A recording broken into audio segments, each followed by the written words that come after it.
Hi guys, and welcome to a brand new art tutorial. So if you don't already know, my name is Meg and I run the illustration business Fizz and Flourish. First of all, we're off to a great start in this video. My camera malfunctioned. So we're starting part way through, but it's okay, I've got plenty to show you when it comes to drawing line art. So I've decided to split this video into two parts. When I was editing all of the colouring stage, I realised it was just an overload of information when it comes to using gradient maps, so I thought it was best to break that information up and focus solely on line art because that is a whole stage in itself. So in this video, I'm going to be showing my whole process, the brushes I'm using, and little tips that will hopefully help to improve your own line art. Usually I do studio vlogs, but I'm taking this channel in a slightly new direction and focusing solely on art videos, drawing videos, and tutorials. I want the videos here to be super useful in your art journey, so make sure to hit that subscribe button if you want to see more content like this, and click the little bell icon to make sure you're notified as soon as I upload. Okay, line art. Not everyone uses line art in their work, but when it's used correctly, it can be an amazing addition to your illustration, especially if you're enjoying creating these stylized character designs. I mean, a character design doesn't need to be human, it can literally be anything. I recently created some cute non-human characters for my shop, which included one of my favourites, Mr. Backpack. I'll pop him on screen so that you can see. So if drawing people isn't your thing, these tips still apply. Now the tips I'm sharing are totally subjective, and this is just how I like to use line art in my work. Your style might be different, but hopefully you can take these tips and apply them to your work, even if your style is totally different from mine. So first of all, the brush I'm using is from my own brush pack. It's called the Brittly brush. I personally love the texture of this brush, and it doesn't mean to say you can't get great line art with a smooth brush. Again, it depends on your style. But if you like the texture of the brush I'm using, you can find it over on my Gumroad. It's super affordable, you can download it straight to Procreate, and the pack comes with 6 custom brushes, all with different textures that can also be used for line art. I'll leave the link in the description below, and let's get into my tips. First of all, and this is not strictly line art, but it does relate, do not start your line art until you are totally happy with your sketch. Now, I'm super guilty of this because line art is honestly my favourite stage, which means I sometimes rush the sketch just so that I can start on the line art. But Procreate isn't the best at keeping its resolution once you move things about. So if you draw line art and decide that the arm needs to move across or the eyes need to move down a little bit, you'll lose resolution and you'll get a slightly jaggedy edge. This isn't the case on Photoshop, so this point is only really for us Procreate users, but this downfall in Procreate is totally made up with all the other amazing features that you get with the really affordable app. I've been told by a few people that there is a way to avoid the loss of resolution when you move things in Procreate, but for me, I just didn't feel like those tricks worked as well as they should. I'll share with you anyway because they might work for you. So when you have used the lasso tool to select the area you want to move or enlarge, the lasso is that little S shape at the top left hand side of your screen. You then click the select button, which is the arrow next to the lasso tool. Then you select nearest, which is located at the bottom right of the screen, and choose bicubic. Then you can move it around without losing resolution. I feel like it adds a slight blur to the selected area though, but it's definitely worth trying out. Like I say, I don't really use it because it doesn't quite work for me anyway, but it's definitely worth trying out and it's way better than getting pixelated lines. So I'll leave the steps for that in the description below. You can follow along with them easily then without having to try and find me talking about it in this video. And a shout out to those that shared that tip with me. It's really fun to experiment with. Back to the reason for making all of your decisions in your sketch layer. It will just be so much easier to add your line art. If you've got a super messy sketch underneath with lots of squiggly bits, when it comes to your line art, you're going to need to make a lot of decisions on where those lines need to go. Line art usually has very bold, sharp lines, and if you're having to make those decisions because you've not got a very solid sketch, then it just makes things really difficult. If you're simply going over your sketch where the decisions have already been made, you can concentrate on the things that are important to making your line art look great. So the way you work the brush during your line art is again totally down to preference, but I'm going to share how I like to do it. I like to draw the lines fairly slowly and controlled.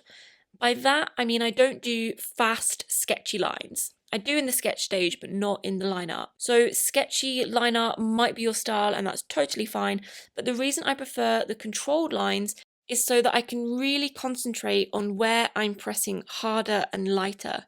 So the bristly brush that I'm using is pressure sensitive. So this tip will depend on the brush you're using. But with a pressure sensitive brush, you get a thicker line where you press harder onto the iPad and a thinner line where you press lighter. So just like a real pen would. It sounds kind of obvious, but there are lots of brushes that aren't pressure sensitive, and I just love having the control of when it's going to be thicker and thinner. So that's something to bear in mind when you're doing line art and choosing your brushes. So how do you know when to go thicker and thinner with your lines? For me, it's now pretty instinctive, but I promise with lots of practice, it will become instinctive for you too. As a general rule, I use lighter lines in areas where the light would be hitting the character. So for example, on the edge of a sleeve or the dip around the eye socket. And then I use a thicker line where I would expect to see more shadow or hard edges. So for example, within the clothing fold or the curls of the hair or the cheekbone, for example. And if you start applying that theory within your line art, you'll start to see where the thicker and thinner lines are more appropriate. You also want to think about the weight of the fabric, which I'll touch on again in a minute, but generally speaking, when drawing clothing, you would use a thinner line at the top of the sleeve, for example, into a thicker line at the bottom. Much like within a clothing fold, you want to show the weight at the bottom, and this can be demonstrated through the thicker line. And the reason for the weight being at the bottom is obviously because the fabric will be being dragged down by gravity, and like I said, the thicker line will help to indicate that. Okay, so clothing. Now I'm going to be doing a whole tutorial video on drawing clothing, but let's focus on line art in clothing. So when it comes to clothes, really think about the weight of the fabric and how the fabric is dragged down by the weight. If your character is wearing a really thick, heavy jumper, draw the fold lines towards the bottom of the sleeve or the bit at the bottom of the jumper where it bulges. Have them trailing down the arm and curving into a fold at the base of the sleeve. In this example, I think you can guess the sort of fabric of this coat. I've not drawn too many fabric folds, only a few on the sleeve. That's because the coat is a bit like a puffer jacket, so larger areas of the coat will be full. If it was silk, you'd see loads of folds and glimmers of the light. So just bear in mind what the fabric is, because that will determine how much detail you add to your piece. And although for this coat there might not be lots of folds in the fabric, I've still added a few where the elbow would naturally bend the fabric into creases. So think about that instead of simply drawing the outline of the coat. Another little tip I have is when using the eraser. So I usually set the eraser to whatever pen I'm using. If, for example, I set my eraser to the bold block in my brush pack, I'd get a really hard edge. Whereas if I set my eraser to the bristly brush, whenever I need to erase, it will be easier to blend that erased line in and won't be noticeable. So to do this quickly, you can simply hold down the eraser tool, which will then select it to whatever your brush is set to. It took me a really long time to figure that out, so hopefully I've saved you guys some time there. Something else I love to do in my line art, and again, this is style preference, but I love to add seam details to my line art. Now, before I got into illustration, I was a costume maker for theatre, so I feel like I've always paid attention to these details. I love the effect that it gives my piece, and it shows how thought out the line art is. You can see on the jacket that I've added larger seams where the coat has decorative top stitching, as well as the top stitch along the pocket flaps and the quilting under the zip. I don't know, I just feel like it adds interest to the piece. If it was simply a jacket outline with some folds drawn, I don't think it would be as interesting to look at. Like I said, it's just my preference, but I really enjoy these details. So sort of opposite to my last tip and thinking about adding lots of detail to your line art, it's also good to bear in mind that you can have some areas without any line art. And this is when I have to try and hold back. I'm all for adding in lots of detail to my clothing, but sometimes on the face, less is more. You'll see with this character, I don't outline every feature on her face. Again, it will depend on how stylized you want your character to be, but if you look at the lips, I've only drawn one shape for the lips. I don't always do this, but in this case, I feel like it added something to the character. I think it just looked really cute, and it adds almost a cheeky smirk, or as if she's moving her lip up in a thoughtful way. It's fun to play around with stuff like this, so definitely give this a go. You can see it again with the nose. Sometimes I really love to add a detailed nose. I'll pop a little example on screen. But other times, I like to keep the lines simple, and as a general rule, when I'm drawing a full character pose like this one, I add less detail to the face, because the detail just gets lost from further away. If you think about it, her face is actually very small on the canvas, so adding lots of detail to the features would just look confusing. If I was to draw just the head and shoulders like a portrait, I might add more detail like this one. It's the same actually for the eyebrows. With a full body pose, I usually draw them as thick lines without any individual hairs, but for the super close-up of the face, I might add more detail there. So if you look under the jawline, I love to add this thick, coloured in section to indicate a very bold shadow. Quite a lot of artists do this, and I think it's because it just makes the character's face really stand out. I mean, you don't want it to look disjointed from the body, but the strong line really gives depth to your piece, and using your inking brush here will give it a much greater impact than just shading later on in the colouring stage. I also like to fade it out slightly by adding some thinner lines at the bottom, but I think this shadow also works as one sharp line. I'll pop an example on screen. Okay, so my camera malfunctioned again. Sadly, I lost all of the footage of me drawing the hair and the headphones, but I'm still going to talk you through the process.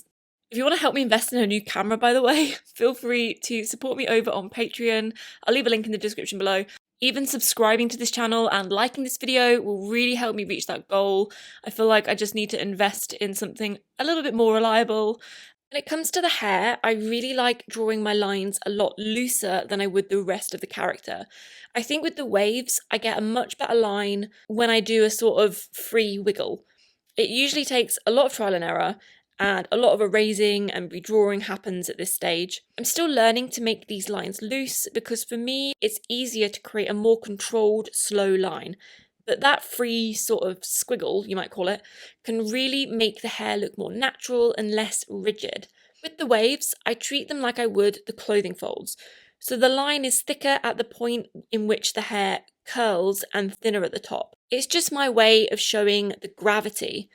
I haven't done it so much in this drawing, but sometimes I like to add a few stray hairs as well, just to keep it looking more believable. One final thing I wanted to show you is how I add texture to my line art. This is just style preference, so you might have a different method of showing texture, but for me, I love going back over my character with these small lines. I'll put a close-up on screen so you can see what I'm talking about a bit better. So for these little textured additions, I'm using my Cutie texture brush, which is part of my downloadable brush pack, and I love how gritty the brush feels. I think it just finishes off the line art and adds more dimension to the character. I tend to place these in areas where I feel like there would be more shadow or even more light. Sometimes I place them on the edge, like you can see here on the sleeve and the right side of the jacket. It's really easy to go overboard with these, but sometimes less is more. So when you're working on the legs, it's really important to get the anatomy right first. Maybe I should have started with a video about anatomy rather than line art, but I'll add it to my long list of video ideas for YouTube. But if you've got that part correct, then the line art can really help to amplify that anatomy. For example, when I'm sketching the knees, the slight curve in the anatomy of the sketch is really, really subtle. It's not like a big dip where the knee curves in. But when I add line art, you can really show the outline of the knee subtly. You can see where the line thins, where the back of the knee dips inwards. That sounds like she's doing some sort of weird contortion, but with this stylized drawing, I've turned the feet outwards, and I think it just adds to the cute pose of the character, especially with stylized drawings. But that means that the back of the knee dip is slightly showing, almost like a side view of the back of the knee, if that makes sense. Anyway, by making the line art thinner at this point and thicker at the shape of the kneecap, the line art can really help to show where the light is hitting the body and make the shape more convincing to the viewer. So like I said, it really amplifies the anatomy you've drawn in your sketch stage without having to do these like crazy dips for the knee, because I think that just looks a little bit strange. I've also added these really thin, barely visible lines just to indicate the underside of the kneecap. I really want to keep it thin because the viewer doesn't need a big chunky line where the kneecap ends. The brain already knows this information, and keeping it subtle just gives an indication of the shape of the knee without making it too obvious. When it comes to the shoes, I sometimes draw the laces fully laced up with loads of detail, but in this case I decided to go for a more exaggerated lace, basically a squiggle. Remember, it's a stylized character, so it's good to have some fun and test what brushstrokes work well when trying to give it that cartoony look.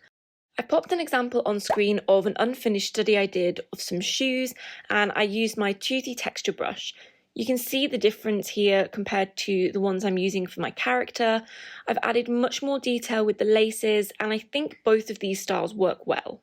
The reason I went for less detail in this illustration is because I really wanted the focus of the piece to be her big puffer coat. I felt like if too much detail was in the shoes or the legs, it would be really distracting from the coat.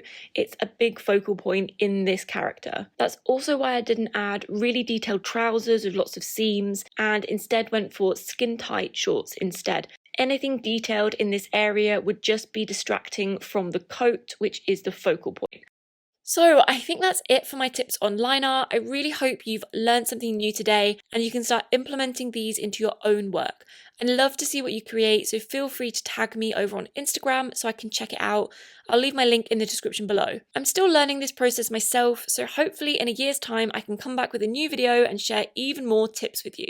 I think you can see from this sped up footage how much I have to say about colours and gradient maps and blending modes, so I think it was a good idea to split this video in two. If you want to see the next part of this tutorial, make sure to subscribe to my channel and hit that notification bell so you know when a new video drops. Also, feel free to comment below on what you've learned from this video, what you'd like to see, and anything you want to see in the future. Thank you so much for watching, and I'll see you next time for another art tutorial. Okay, bye guys!